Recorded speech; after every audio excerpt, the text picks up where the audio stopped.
Common thing people ask me is, how do I study for physics, right? We have a test coming up in 2 days. We're gonna have one more unit, which will, have a test and cumulative tests. There's gonna be the AP exam, and then, you'll take science classes in the future, like biology, maybe physics C, and then, with college as well. Science classes are everywhere, and I think it's really important to know how to effectively prepare for science exams, right? And yeah, I'm going to talk about like how to study, and I'll talk about why I use air quotes there. I'm going to talk about how to study for physics, but this really applies, I think, for all science, math classes, and even, English classes with writing skills. So yeah, I think it's a really important skill to have. And start things off, I think the first step, so let's say you have a test coming up, right? We do have a test coming up for angular momentum and energy. The first thing you have to do, and this is kind of non-negotiable, is you have to understand the concepts. All right? What a lot of people do is they'll kind of skip this step and move on to step 2, which is about practice. And instead of understanding, they, memorize. But I would strongly advise against that. I think we've kind of figured that out already, so I don't think, I still want to stress this, even though I think we kind of understand we shouldn't memorize. Memorizing hurts you in the long run. If you memorize something, you're gonna forget about it. That's just how memory works. And you're not gonna be set for the AP exam or whatever.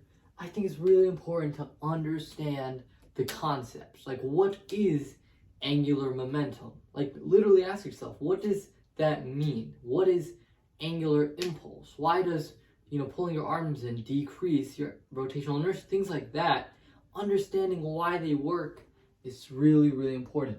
You don't need like an Einstein level of understanding, even though that'd be great. You don't need to understand it super deeply, but having a general understanding will allow you to, do problems you haven't seen before. That happens all the time, right? You go on a test and you see something you've never tried before. If you understand the concepts, hopefully you'll actually be able to think through the problem and solve it instead of just memorizing or going off your memory, where we tend to sort of memorize certain types of questions, right? Like, we tend to memorize how to do conservation of angular momentum, problems or whatever. But yeah, I really strongly recommend trying to understand the concepts. Once you got that down, let's say with angular momentum and energy, everything makes sense, right? I understand why, rotational energy doesn't change when something's like in the air or whatever. Like, if that, all that makes sense to you, what you have to do, and these kind of like go hand in hand, you can't do one without the other, you have to now practice. You have to practice. Knowing is a great thing, obviously. I mean, you want to know how things work, but you also have to practice your skills. Physics is all about, Physics 1 is all about the concepts and the skills, right? Your concepts, right, like how they work, but then there's also the skills, right? And these skills are like SCP 4, SCP 5, SCP 6, and these are skills that you can practice. That's really what I'm trying to get at. These are things that you can do, like analyzing and interpreting a graph, or deriving an equation, or explaining something. It's all skills.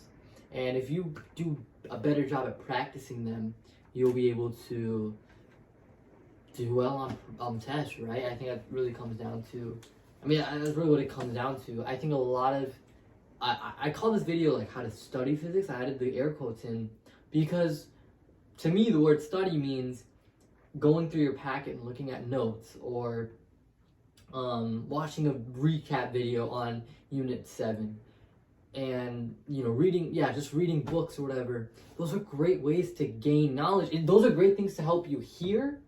But to rely on just that, you're missing out on like a really important chunk of preparing for the test, right? You have to practice. You have to know what kind of problems you're going to face.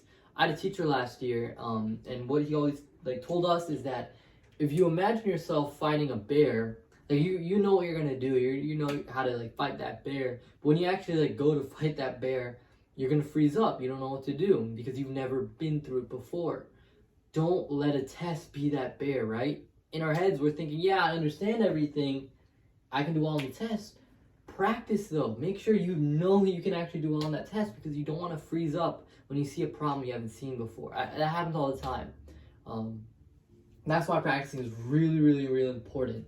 And I always like to say it like, you should practice physics. Don't study physics. You should either understand physics or try to understand physics or practice physics. Don't study or just don't just study. Obviously studying can mean a lot of different things. But yeah, practice is really important. So yeah, hopefully that helped.